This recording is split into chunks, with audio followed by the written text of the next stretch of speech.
you're thinking about doing a market research study that will help you get some PR, but you've really never done it before. Good news, we've got Becky Lawlor from Redpoint who's going to help with our Wednesday wisdom today on what it takes and what are the steps to lay out a PRable research study. So Becky, where do you start? What's step number one?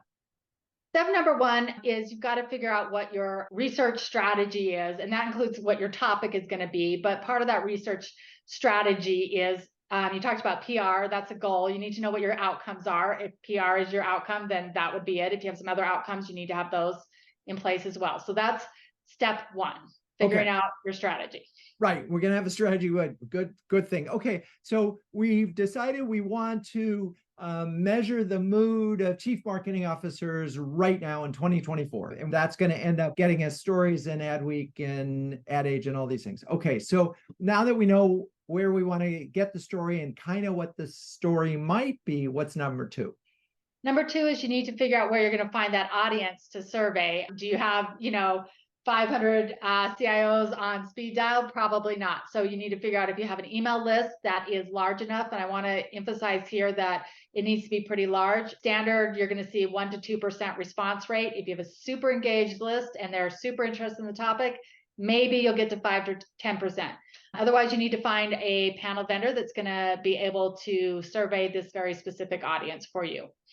Right. And this is a really important part of this thing, because typically, and I don't know what you're you want a minimum of 100, but really, obviously, if you want to slice and dice it, 300, 500, the more, the better, particularly if they're segments, right? I mean, I'm not making that up, right? No, if you want to be able to slice and dice it, you need to have larger segments. It is okay to do smaller ones with a B2B professional audience because they can be harder to reach, but then you're limited on how much you can splice the data and use it. So if you think you have a list and you have 10,000, like let's just say B2B CMOs, which there aren't 10,000 B2B CMOs, just for the record, and you're going to get 2% of those folks to respond, now you know you're going to get 200 responses, unless you incentivize a lot, right? You could suddenly be paying $250 per response if you're trying to do that. So that's why you look at these panels, and that's why you work with a professional like Becky. Okay, so we've got our strategy, we've got our panel and our panel size or audience size. What's next? Next is you got to write the actual survey. And here again, I've given this tip before, but it's so important, I'm going to give it again. If you haven't written a survey, if you don't have experience in survey design, get help. This is not as simple as it seems. I know it seems like you can just write a survey question and it'll go well. You really need to understand what types of questions and how to format them in order to both get quality data and make that data transform into interesting messaging when it comes to content.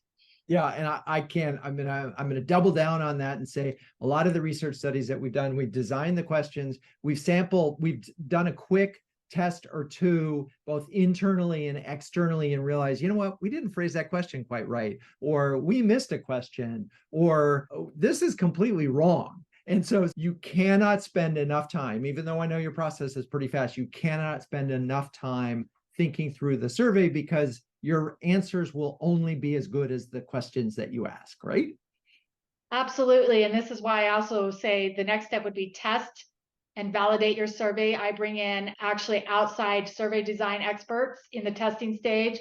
And we also do a soft launch when it's in the field, stop it at 10% and double check that everything seems like it's flowing the way you would. If you're really surprised by how people are responding, you need to stop and check and say, like, is it just surprising or are they not understanding the question? Okay, so we've tested it. Now we're fielding the study. Now what?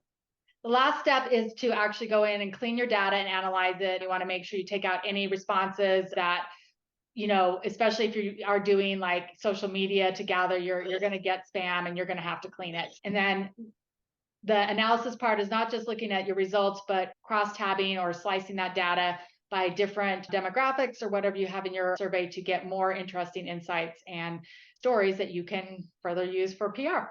There it is. All right. Well, look, if you're a B2B CMO and you need some market research, do yourself a favor, check out Redpoint. If you're a B2B CMO who can share, care, and dare with the best of them, do yourself a favor and check out CMOHuddles.com. I'm Drew Neiser. That's your Wednesday Wisdom. Peace out.